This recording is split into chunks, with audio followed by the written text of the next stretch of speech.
Good morning, by the way. It's not Latin. I'm not taking a class in Latin. I don't want anybody to have a heart attack and think that they actually are in the wrong conference and we're going to learn a language that I actually don't even know. Polls are interesting, by the way. If you ever have to speak up on the stage, it's weird because you kind of got to walk over here to see, well, technically you. But my name is Roland Cozzolino. I'm the CEO of MediaMath. MediaMath is an ed technology. We're responsible. If this is going to cut out, it's going to cut out.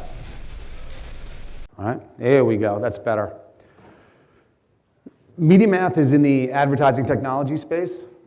We help agencies and buyers, media planners, large organizations buy advertising across the web, which means they buy spaces on web pages, and they do it all in real time. And the reason why I actually put up Latin 101 is this talk is not so much about how you do something specifically. For example, you're not going to see any code. I'm not going to tell you what a copy constructor does. We're not going to play those games. This is about what it felt like coming into an organization of zero, essentially, from a tech standpoint, and building up systems across the globe that handle over 100 billion opportunities a day, which is massive. Which means that our servers peak out. We don't have many of them. They peak out at about 1.2 billion queries a second, which is quite fast. So we were posed with this interesting concept, which was advertising was always bought and sold in extremely opaque markets. Nobody knew what they were buying. Nobody knew what they were paying for it. Nobody understood it. But they did it. I mean, billions of dollars were spent doing this. Search is a very, very simple thing to understand. You type in a keyword like cat, and lo and behold, you get ads about cats. This is a very, very straightforward concept. In our world, there is no keyword. In our world, it's about understanding what the opportunity is and making an algorithmic decision in real time within 30 to 45 milliseconds and coming back with an ad and a price that fits you as an end user. Because, right, a relevant ad is a little bit more important than a non-relevant one. You've all searched for something or been to a web page and then gone somewhere else and seen an ad on the outside that's holy cow, how in God's name did they know I was looking for a kayak? If any of you have ever ridden a kayak, they're actually kind of fun. But on the side, there's a picture of a kayak, and you're thinking this is pretty impressive. That's our side of the world. And being able to see all of these ads and all these opportunities in real time and scale systems from nothing to where we are today was daunting. So what I want to get through to you guys today is sort of what it felt like and how we approached building this out from nothing and sort of creating this $10 billion industry when it didn't exist back in 2008. And all the mistakes that I made, because there were a lot. So the first thing that you're going to worry about, obviously, is you need people.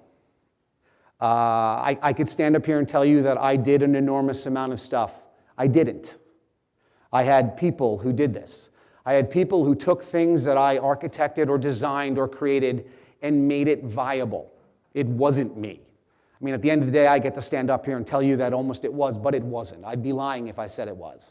I hired awesome people that actually built these things and created this. And you have to pick a language. Everybody argues over languages. If there are any Perl people out there, because I've learned over the years, Perl people love Perl. And I love them for loving Perl. And it has its downfalls and its positives. C has its problems. I mean, we can play in assembler. That has lots of problems.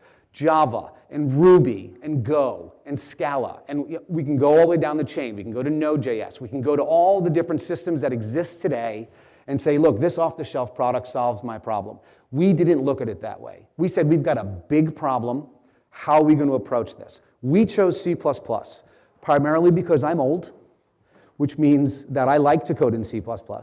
And some of the guys that I hired right out of the gate were C++ type of guys. One of them actually built the Dart ad server for Google. Then you have to worry about where you're going to put these things. What data centers do you go in?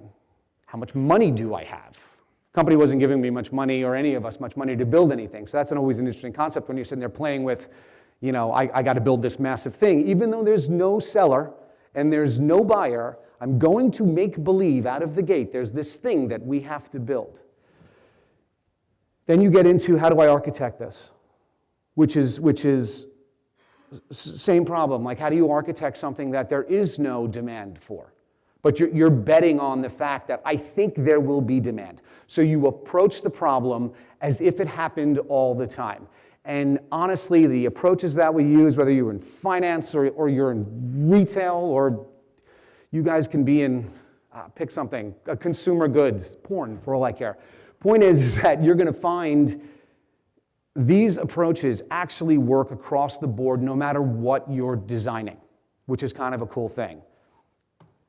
So one of the big issues was advertising, and a lot of things we do, right, whether it's retail or finance or whatever, it's globally distributed. So how do you actually keep that information synchronized in real time and play with it and be able to use it and be able to make sure? On our side, we have the problem of obviously things like budgets.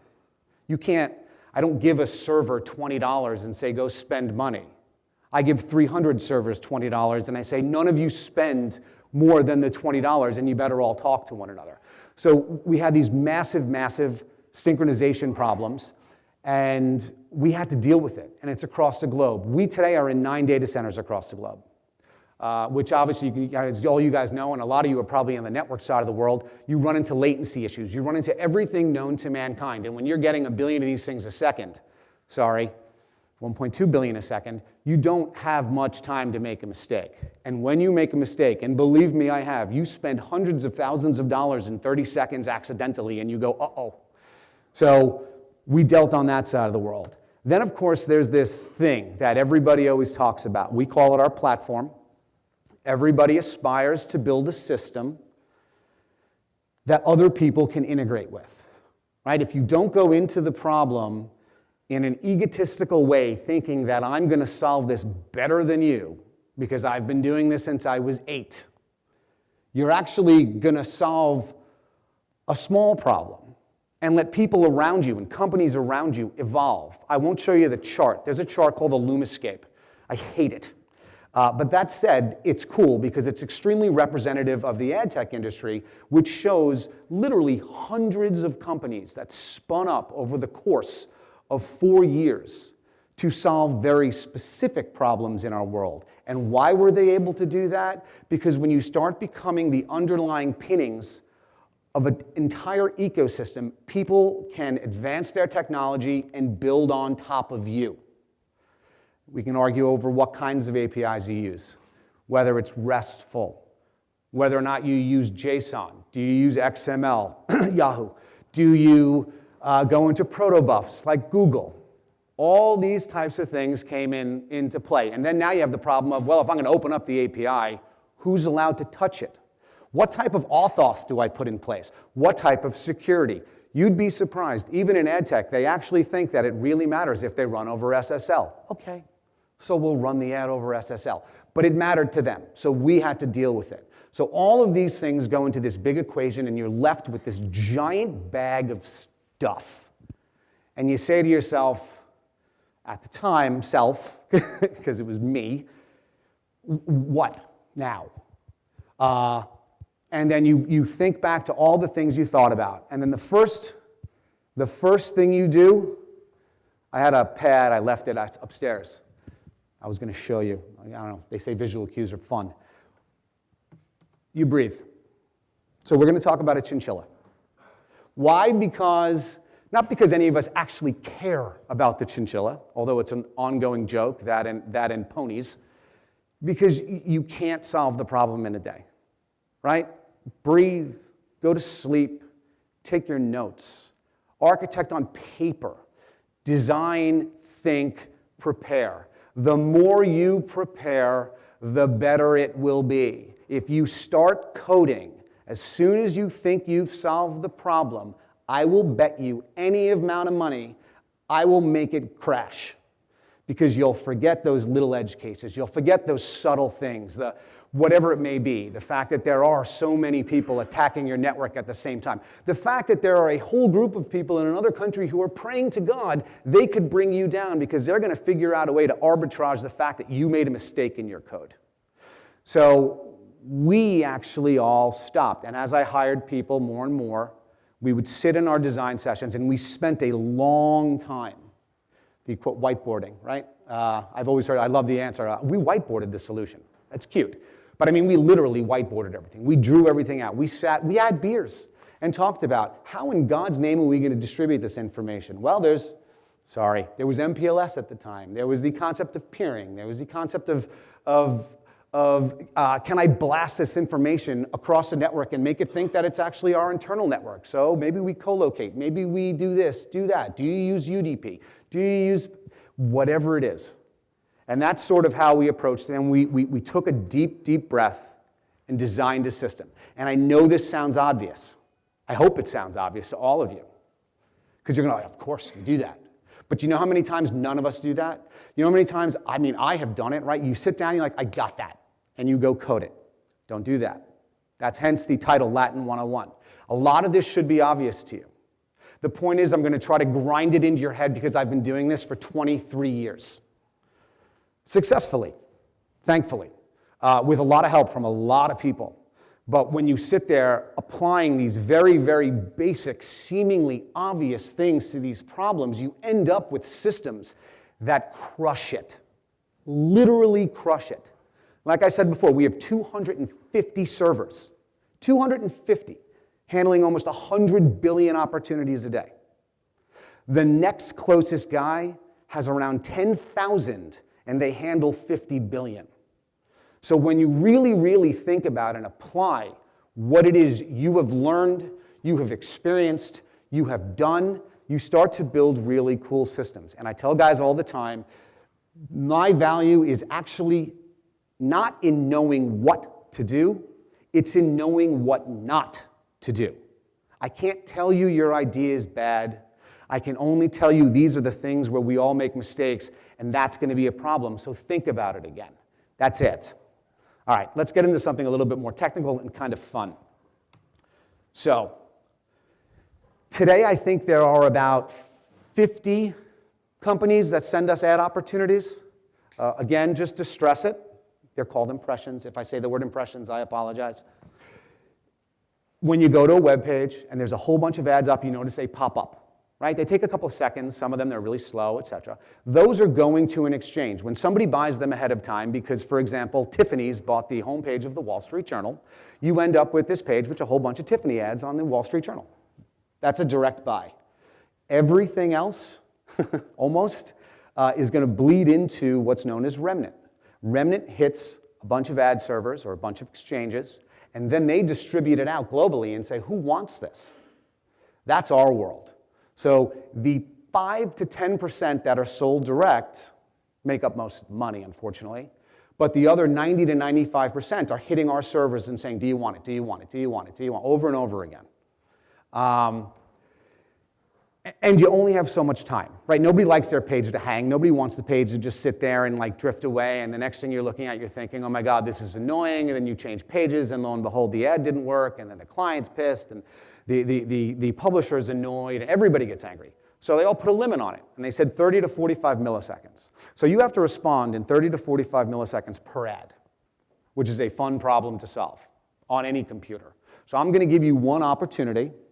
Come back to me with the 100,000 things that you have running on the back end and tell me which one you want to send me and how much you want to spend on it. All right. Love that. Great. So how do you solve it? So the first thing, and I love this quote, by the way, not quote, multi-threading's nasty, right? If any of you have ever done it, single thread everything until you realize there's a reason to multi-thread it.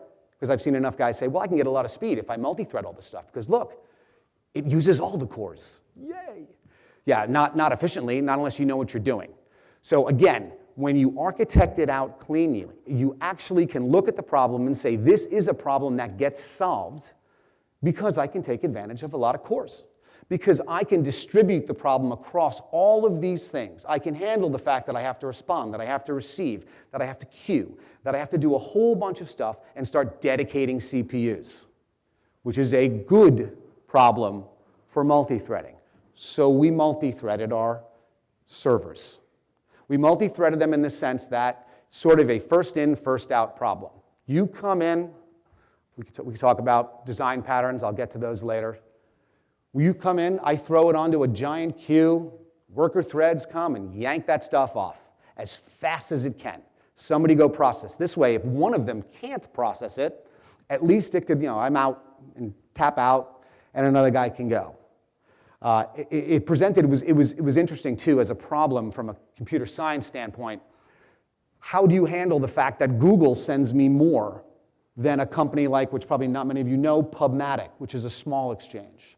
Do I care? Should I be biased? Yesterday, during the lightning talks, they were talking about sort of the unfair distribution of traffic across the web. It felt like the same thing. Hard problem. But again, if you breathe and you think, you realize, well, it's kind of not my problem, right? If you're giving me opportunities, I want to see them, and I'm just going to throw you onto a stack. So multi-thread when you should. Don't multi-thread because you think it's going to give you any advantage over somebody else because you used a bunch of cores. So now, if you're going to multi-thread, what's the next thing you do? You actually make sure that the thing you're multi-threading can take advantage of the hardware you use. Because just to multi-thread is also stupid. And if you start to spin disk, well, guess what happens when you write stuff to disk? That read-write head is flipping around like crazy. So it doesn't know what to do. Now, if you multi-thread it and you're running off of solid-state drives, well, now we actually have something that is solvable, right? I can attack that disk with many, many different threads simultaneously and start taking advantage of the fact that my hardware can solve problems for me. So it's not, again, it's not just, like I said before, all seemingly obvious. It's not a software problem. Holy shit, it's also a hardware problem. Apologize for cursing. And, you look at it and you start to realize, okay, that's two things. So, you know what? I might not only need software guys. Maybe I need a good system administrator that understands kernels and understands how disks work and understands how to best leverage the hardware that I'm playing with RAM. Does it matter how much I have? How much can I stuff in there? All those types of things. So now you start breaking the problem down a little bit more. By the way, we haven't coded yet. I can't stress that enough. When we were doing this, none of us coded anything. We just talked about the problem for 2 months. Talked. It sounds crazy. When we coded it, it took 3 months. Most companies I see take a year to build a website. Now we go into other stuff, simple things. We use STL. Again, we're a C++ shop. So because you're a C++ shop, but you guys, this is in Java, this is in every single language, right? With closures and with maps and with queues and decks or dequeues and vectors and lists. And every one of us has probably built a linked list in college where the pointer points back. Don't build those anymore. Use the right ones. What is the problem you're trying to solve? Vince, a good friend of mine always says. What are you trying to solve? So you're trying to solve what is the optimal container for the thing I'm trying to do. And in this situation, in the stuff that we do, and I'll go into a little bit later, we also have a lot of algorithms, and those use decision trees. We have queues because it's pop-down stacks. We'll use maps because I got to do lookups really quickly. We've used the Google, I forget what it's called, it's the double maps. Like all this stuff, right? It leverages memory. It puts itself into different locations. You know how to clean them up, how to fix them, how to add them, how to do all this work. They're quick. So use the objects that are, and most importantly, it's not necessarily about using containers. It is about using software that is available to you that works. And when it doesn't work, go build it. I guarantee everyone in this room is smart enough to build a map by themselves. So if the maps don't work for what you want, build your own. By the way, I was just thinking of the commercial for the Pinocchio when they say he's a bad motivational speaker, you and you and you. But truthfully, I mean, this is a room full of technologists who understand how to do stuff. Do stuff. Don't be afraid to fail. Who cares? And when you fail, go use something else. Or other way around. Use something until it doesn't work, and then flip it. And then use what you think will work. Seemingly obvious. Extremely seemingly obvious. Yet, you know how many people don't stick their servers next to mine? Do you know how many people don't know that you might need a network engineer to actually set up peering engagements? It's not a thought. Well, I got a piece of software, it runs really quick. Yeah, but your software's in Singapore. So you've already added, whatever, 20 milliseconds of latency to my server because you didn't think about the fact that you didn't go in. We're going to talk a little bit later about clouds and whether you use them and why, and I'm not against them and I'm not for them. They're just a facet of life. But this is a big deal. The financial markets, if any of you have ever read anything on the financial markets, which I have worked in, I was in high-frequency trading. I was one of those guys that actually cared about the fact that I could see the bid and ask, which is what you're willing to pay and what you're willing to buy, faster than you can. And when I can do that, I could scrape pennies. Forget all the crazy order types. Just the fact that I could see what was coming down the pipe faster than somebody else allowed me to get in and out of trades and make what's known as mills, hence, surprisingly, thousands of a penny. You do that a quadrillion times a day, and lo and behold, you make a lot of money. They built a pipe.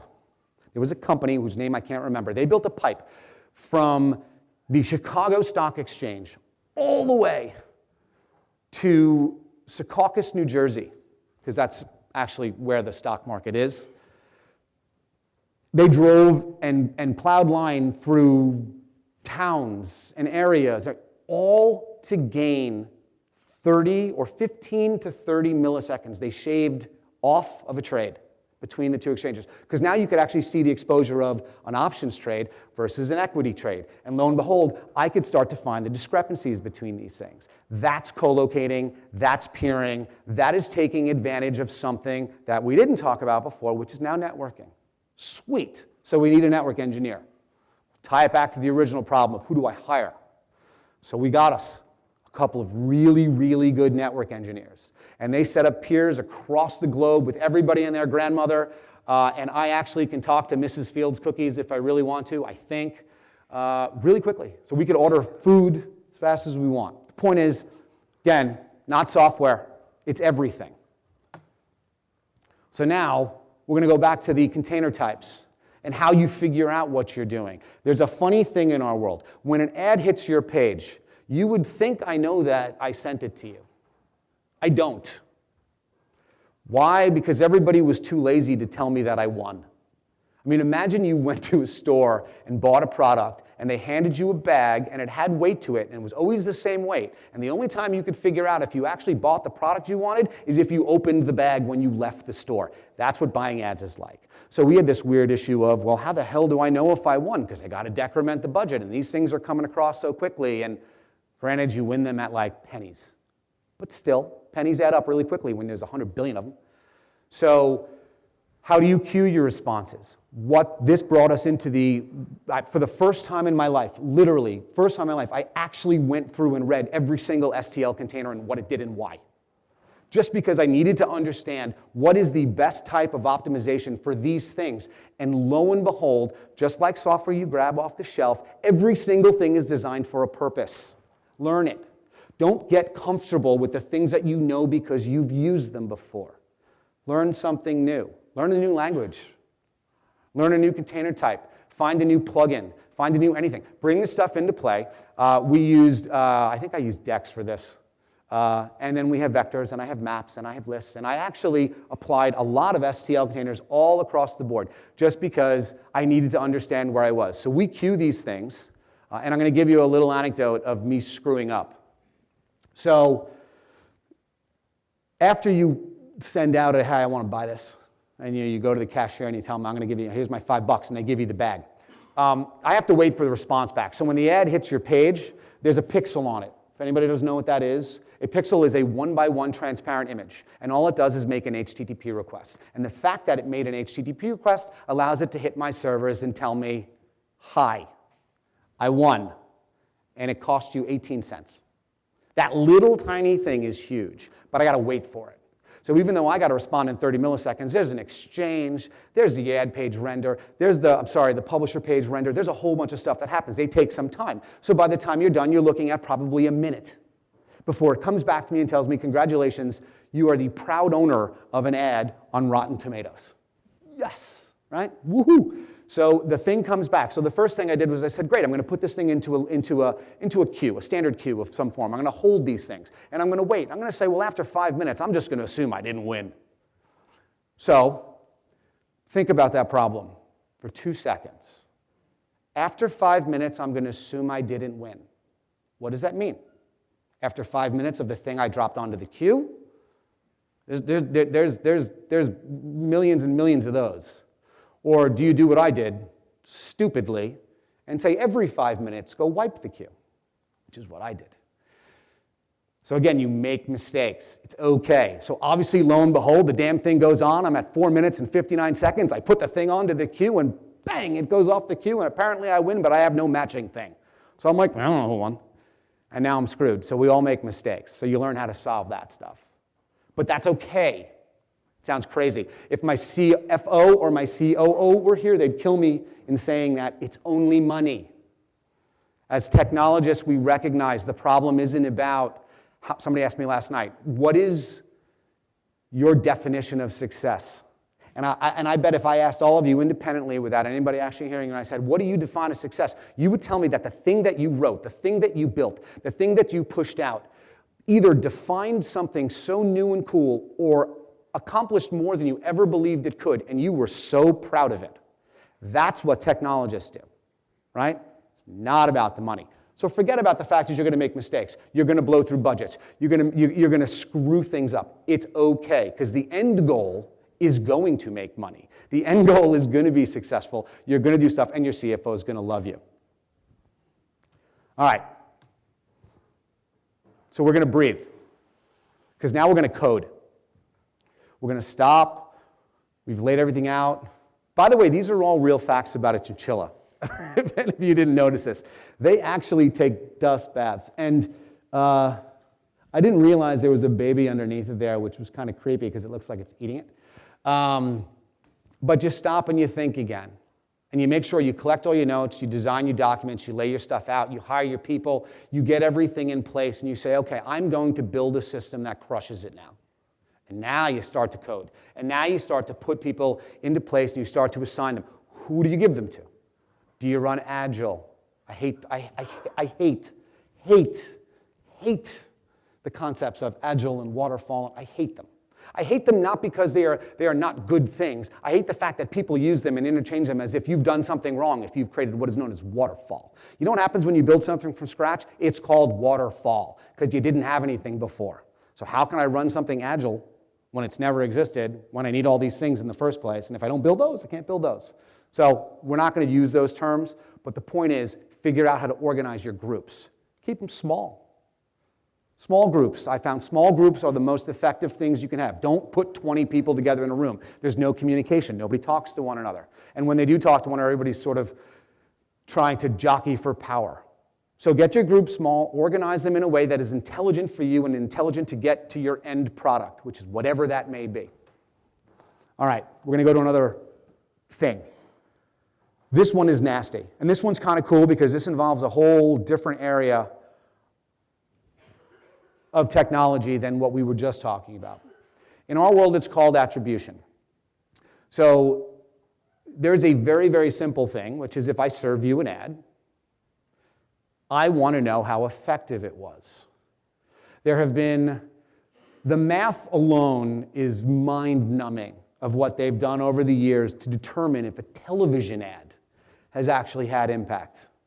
It doesn't actually work, but they use it, and they insist on it, and it's very old school. But I mean, imagine, how do you know if, did Toyota sales go up because Toyota ran some crappy ad on a television show? You know, buying the Super Bowl, did that really matter?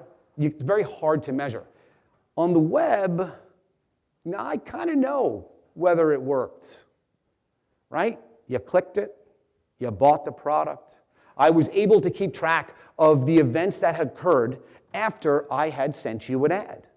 I don't know everywhere you go. It's not about I know you personally. It's no privacy issues. It's all about the fact that we are able to sort of keep track of the events that have occurred from, for example, the page that is the checkout page to when I served up an ad. You could do that through cookies. It's very simple, and giant GUIDs and all these types of things. So it's called attribution.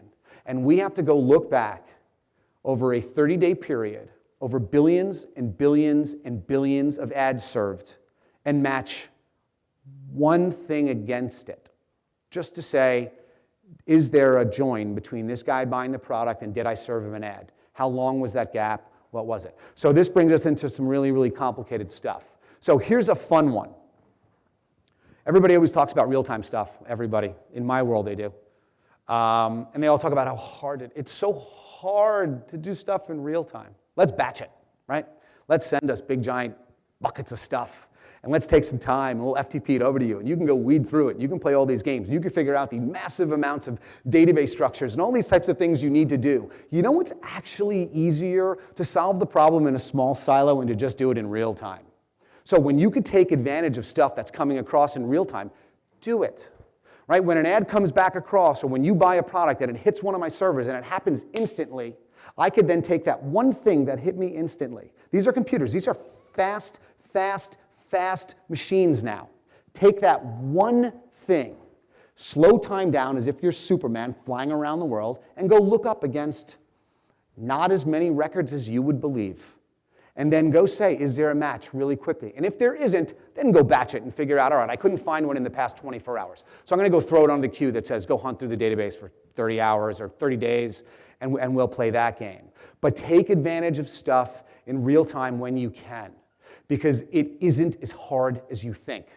It really, really, really isn't. And it actually saves you time and saves you servers and saves you processes and saves you the headaches of saying, did the database task run? And then some poor guy comes running screaming, oh my God, it didn't run last night. And now they got 2 days to catch up. And it took 18 hours to run the first one, so now you're all in panic mode. So when you can take advantage of stuff that happens in real time or semi-real time, do it. So what kind of databases do you use to do stuff like that? There are so many now. Back when we started, there weren't any. I mean, there were. Back when I started, I don't think there were really any. But there's NoSQLs. There's relational databases. Pick the tool, again, that fits the problem. We used Netezza back in the day. We used Netezza because we were fortunate enough to meet with Greenplum, who got sold, and Astrodata, who got sold. I'm not commenting whether or not any of them are good. I'm just telling you that when these guys started coming into the world, we had started. So it was an interesting time and an inflection point for us to take advantage of these databases and these things that were using hardware and these complicated stuff and FPGAs and like, damn, those are cool. Like, how do you do this? And we got to meet all these people and we got to figure out what fits our problem best. Then Mongo. Dwight Merriman is a very good friend of ours. He runs Mongo. So we got to learn Mongo. And then came Cassandra, which let me tell you is awesome, right? And then all the NoSQL, every NoSQL you could think of, the key value stores, all this types of stuff. Look at the problem and say, what solves the problem best? And then try it. So we went and used Netezza. We used Netezza because I applied the old approach of, if you buy IBM, nobody's going to fire you. Well, nobody was going to fire me for using a Netezza other than the fact that it cost $1 million to buy a machine. But it did solve our problem. Was it the right choice? No, it wasn't. It was at the time, but it wasn't right. But we knew that at least at the time it would solve a problem that we had, which was Oracle couldn't do this. Postgres couldn't do this. MySQL couldn't do this. Hadoop was just so confusing, and there weren't enough guys that could actually go play in this world to get them to spin up Hadoop clusters. So we solved the problem the best that we could. We took advantage of a situation where we saw a piece of hardware that was solving a problem really quickly. And it kind of worked. I mean, it worked. It just wasn't optimized. Relational databases. We use Postgres. I love Postgres. I know people love MySQL. I have no problems with any of them. Postgres doesn't really distribute itself well. I didn't do enough research. It's complicated, right? When you want to start sending out mirrors of Postgres. Yeah, not so much. So now you got to worry about the fact of, okay, now I got to buy off-the-shelf products to start distributing my data. Shit, I should have used MySQL. So you run into these things. But again, use relational databases when you actually care about referential integrity. If you're building a web page because you're on the retail group or you're in the finance group, then use your relational databases and build all those stuff in and make sure you do it well. Don't go building 300 stored procedures and nobody knows how to use them. Use databases intelligently as giant container stores. So now, great. So now I'm able to attribute all this information. I'm able to say that there's this ad, and it ties back into this guy that I showed because he wanted a kayak, and lo and behold, he bought the damn kayak. And yes, and I could say that within 3 hours of him seeing an ad on a kayak, he bought the kayak from you. Awesome. So all I've done is join two records together. It sounds crazy, but we spent an enormous amount of money just to tie two things together. Well, now what? So now you have to worry about, well, where do I send this data? How do I process data? How do I look at this information in such a way that my client gets an understanding of the things that matter? In the ad world and in any other world, in finance especially, it is really, really obvious. Wouldn't it be cool to know that the person that bought the ad was actually at Amazon and actually went to your site 47 times and actually did it between the hours of 1 and 2 p.m.? And all these types of things start coming into place. Now you want to run analytics. But to run analytics, you got to move data around. And this is where the cloud versus the non-cloud stuff came into play. When we first started, I recognized it was a massive, massive, massive I/O problem, right? Just too many records that will be coming in down a giant pipe or many, many, many connections across the board. Should I put that in a cloud? Clouds were not efficient for that at all. Netflix used all of Amazon. So for me to be able to send data back and forth that quickly, move it all around was ridiculous. So we didn't use a cloud. We do today. And I highly recommend for anybody who's in a startup company, use cloud services. Use Smart Hands. Use whatever you need. Go do the stuff that gets you to the point of you can prove whatever it is you're building is going to work. For us at the time, cloud didn't. Today it does, because today the cloud services give us the flexibility to pass this data into giant Hadoop clusters, into giant machines all over the place, and actually run analytics on it and get cool information out of it, which we weren't able to do before, because we were so focused on solving the problem of tying stuff together. So the cloud stuff is a very, very interesting thing. And I met Werner, who is the CTO of Amazon, who's a very funny guy to meet if you ever meet him. And he even preached about the fact that it's not good for I/O. It's really bad. But he knew it. Like, the point wasn't like, if you want to do something quickly, the point was I want to distribute the problem, answer it, and do all these types of stuff. So think about it. You got to move data around. This is where you start. It's not really about messaging systems. This is more about how do you most effectively get information from machine to machine to machine globally. UDP broadcasts are quite awesome. Don't be afraid of them. Messaging systems are highly evolved. One of the first companies I ever worked for was a company called Tempest. We used to compete with TIBCO. And we built messaging systems. So I unfortunately know them well. It's really, really boring to build messaging systems. But they're really valuable. You get guaranteed delivery, something called non-repudiation, which means I know you sent it, you know I got it, you can't lie. You get all these types of stuff. You get synchronization, master-master, master-slave. Look at some of the data. Cassandra does a great job of allowing itself to broadcast its information out once it hits one. Everybody else in the node start to know about it. And use them effectively. When you really do want to read data because you want to be closer to the things that you have, go stick a slave, read-only slaves, right in those data centers, and make sure you can synchronize between these machines. So again, take advantage of the stuff that is out there that you don't have to build, because you know what? Somebody else really cares about this problem and is going to build it a little better than you. Not because you can't, but because you're probably focused on about a billion other things than how in God's name do I distribute information across the globe. So that's attribution. So I'm going to go to the last one here, which is the final thing on a chinchilla. Because again, right, you've built the system, it's running. So what is the first thing you do? I would love to ask all of you this question. Right, your system's running, it's production day, it's day one. You've released it. What's the first thing you do? You panic. Come on. I know, I panic. That's what we do. We get nervous. Oh my God, what if my baby doesn't work? Oh my God, what if I screwed up? Breathe. Think of the chinchilla. The thing's eating the little ones, I think. Seriously, just calm down. It's okay. You built a system. You were put in charge of doing this thing that, you know what, not many people can do. And be proud of the thing that you did. Because as technologists, our goal was to build important and cool tech. Yes, we want money. I'm agreeing with you. But that wasn't the thing that drove us to do it in the first place. So calm down. You've released a system. It's gonna break. It's okay. Have a beer. Go home. If you did it right and you planned and you hired and you thought all about the different types of systems and people and off-the-shelf products and custom-built software that you can do and hardware. I've played in FPGAs and GPUs, and sit down and breathe and let it go. It'll be okay. I swear to God. So there's this one. So now what happens when we do make a mistake? All right, well, if you think back to everything I said, which I'm going to assume to all of you, again, is seemingly obvious, right? Because these are all the things that we do every day, right? We always do these things. We always think a lot about, I can use all these types of software and hardware and people and components, and I'm calm and I'm relaxed, and I love that fucking chinchilla. We're going to actually stop and think, and then, oh my God, something went wrong. So if you did it right, these things are interchangeable. Fix it.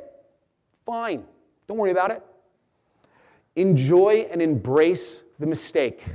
I cannot stress enough to embrace the fact that you screwed up. I've done it many times. And the key is at the end of the day, you now start to learn what not to do, which is what I told you before, which is what I'm good at. This is what you don't do. You know why? Because when I did it, I spent $1 million in 30 seconds because that thing was wrong. So I know what that thing does because I realized, oops, and it's okay. Nobody's firing you. Nobody's having a heart attack. The world is not ending. Promise you you'll have a job the next day. I mean, unless you really screw up. Like if you built the HIPAA website. Anybody build the HIPAA website in here? No, right? That'd be bad. So don't worry about it. You're going to make mistakes, and you're going to solve it. And then you know what's going to happen? Slowly, those mistakes start to go away. By the way, that's a unicorn with a screw on its head. I think it's a horse. It's going to go away. The problems start to go away. They slowly start to dissipate. You don't have these issues anymore. You don't have these things that you cared about because you planned and you focused and you hired and you gave a shit and you built it and you loved this thing and you knew every single thing about a chinchilla. And you're psyched. And it's cool and it works. And this is what it genuinely feels like to go from a company of 11 people when I went there to a company of 500. And to build systems for companies that I've done over the past 20 years, old, and build these massive systems that you distribute across the globe. And nobody knows who you are, and nobody really cares, because at the end of the day, if you build the systems right, they don't call you. Fact is, you know when they know who you are? When they don't work. When they work, they just kind of know, like, there's this guy that just does this stuff, and it's pretty good. People know. But again, your goal wasn't that everybody knew who you were. Your goal wasn't that you made $1 bajillion because you came up with, a widget that, some 13-year-old kid came up with. Your goal is that you build technology that you are proud of and that you took advantage of, and you figured out, how can I all make this run? How can I make this work? And these are the types of things I want you to think about when you work. I want you to focus on the things that matter to you, because if you don't like it, then don't do it. Build the things that you know work. Don't let somebody say, don't go in a corner and for 15 years work in finance and find out that the only thing that you've done is fix a report for 15 years. I had a buddy of mine who did that. 15 years. He worked at a bank, and he literally, the only thing he did was modify one report for 15 years. I think he got paid like $500,000 a year to fix a report. But he was miserable. And then he basically won lotto, and then he was over. So I'm going to allow you guys to fire questions at me, and please don't feel like you can't. There are no stupid questions, even though the Society for Asking Stupid Questions slide is up there. I know I didn't cover anything extremely technical. I can, and I'm happy to talk with any of you afterwards if you really want to know something technical and you want to play that game. But what I kind of wanted you guys to get an understanding for is what it feels like from my view, which I know some of you are in, and I know some of you want to be. And I'm not saying I have the greatest position in the world. I'm just saying as you move up the ranks and you become a chief technology officer or a chief information officer, you start to get presented with these problems where you are no longer a guy building a small subset of stuff. You are a guy that has to worry about the entire package holistically. And how in God's name do you approach those problems? And so few people tell you about that. They don't tell you, oh my God, this sucked. They don't tell you the hair you lose because you're going out of your mind because you're so worried that you're going to screw up. So, does any one of you have a question? None is fine. You're like, no, that was so, oh, you do. I'm so proud of you. One of the things that I like hearing was that it's actually okay to design. This is now considered heretical. How do you deal with the more accepted view, a la Ken Beck and others, of do the simplest thing that could possibly work? Which I think is actually, I get where they're coming from, but I think that's kind of poisonous advice. I see a lot of negative. So that actually is, if you guys didn't hear it, he's asking about how do you actually control the, basically the equivalent of quick prototyping, fast prototyping versus actually design and spending some time to actually figure out what you want to do. So I have found over the years, you argue, first of all, and you're going to argue. You're going to be in a position to argue with people that just want product out and make money, okay? So let's get past that. Imagine that you don't have that problem. Here's the issue I have with prototyping. The second that if you're going to prototype, you better prototype in a vacuum. Prototype for yourself. Make sure you're not crazy. That's good prototyping. Get it out quick. See what it does. Do not post it. Because the second you post it is the second your prototype is what they now dub as V1. Come on, we've all done that. Yeah, it's good. And you're like, oh my God, this thing is going to fall apart. It was only designed to do this one thing. So I have spent a lot of time telling them and showing them that if I give them a prototype that solves a problem quickly for them, that it is just a prototype, and that I am going to physically yank it off because they don't have data, they don't have access to our servers. And be careful about it. But I do believe in fast prototyping to prove to yourself what it is you think you can accomplish, and then go design. And grind into their heads that the design phase is extremely important, and that it'll get them solid product that they'll have for years, and joy, happiness. Anyone else? I can't see past the post. God forbid somebody was raising his hand. Nobody. All right. Yes? This massive project, so big project that lasts 6 months, 12 months, so what are you thinking about buy versus build, hiring versus consulting? Yep. How do you determine those? Great. What's the criteria and determination for that? Sure. So the question is buy versus build. Hiring versus consulting, all that types of stuff. So consultants are usually really good if you want to hire a bunch of people after the fact to do a specific task that none of you want to do because it's annoying. That's what I found over the years. Problem with consultants are, and if any of you are consultants, I apologize, I did it for many years. You're going to run into the fact that if the consultant has more IP than your hired guy, that's a problem. And the consultant is only there to quickly get it out and make money. So I tend to drift away from using them in a capacity where it really matters. Hire consultants for the stuff that is very, very approachable from a consulting standpoint. Making sure the servers are running, make sure the code, even QA, stuff like this, works great with consultants. Buy versus build is a great question.